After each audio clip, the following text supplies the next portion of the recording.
across our big ocean is the Christmas land, Germany.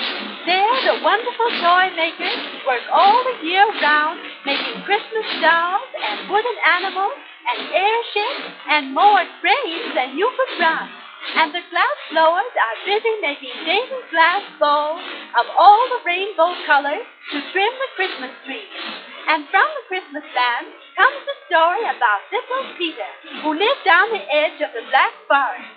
Every day, Peter went a mile into the forest to carry a pail of warm coffee and a loaf of black bread to his father, who was the village woodchopper.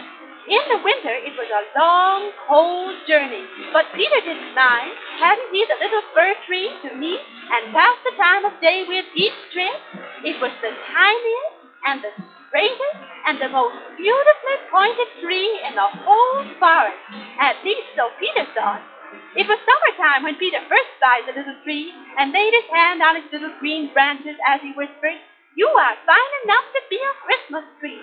Just keep on growing, and I'll cut you down and take you home and hang pretty things on your branches when Christmas comes." The fir tree must have heard, for it kept right on working hard at growing. Why, it was 2 inches higher when winter came. Peter had been working too, and he had gone without butter on his bread to earn the money with which to buy frosted gingerbread, toys, and silver balls, and a wooden doll for Gretchen, his sister. Then, the week before Christmas, he cut down the tree and stood it up in the corner of the kitchen, and he jingled the silver coins in his pocket. "Just wait a little tree," he said, "and the night before Christmas you shall be trimmed with toys from top to toe." But alas, that very day, Peter's father cut his foot with his axe and had to take to his bed, and before the end of the week there were none of Peter's precious coins left, which were to buy the gifts for the tree. But Peter didn't lose courage. "There shall be popcorn strings. I will make them today," said Peter. But it was such a busy day for Peter. It was very late in the afternoon when he started across the field to the house of his friend Hans to borrow a few ears of popcorn with which to make the chains for the little fir tree. On his way, he found a little rabbit with his foot caught in a trap. Peter's fingers were very stiff and cold, but he knelt down on the snow and untied the knot which held the little rabbit.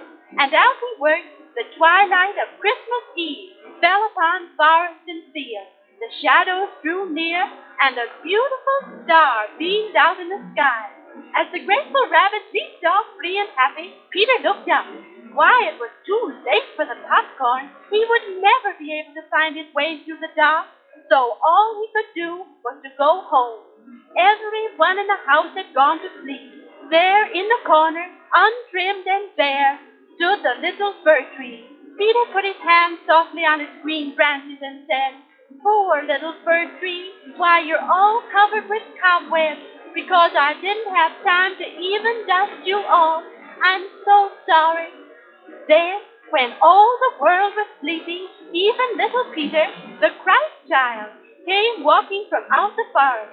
Every Christmas Eve he came to peer into all the windows and lift with his soft little hands the door latches of the good children. When he came to Peter's house and saw the little fir tree covered with gray cobwebs, he felt so sorry for poor little Peter, he touched the cobwebs with his fingers, and they turned every one to pure gold. In glittering splendor stood the little tree, draped from root to crown in a lacework of shimmering, shining gold thread. And ever since then, children, we always trim our Christmas trees with threads of gold and silver tinsel in memory of Peter's little fir tree with its gray cobwebs, which the Christ child turned to gold.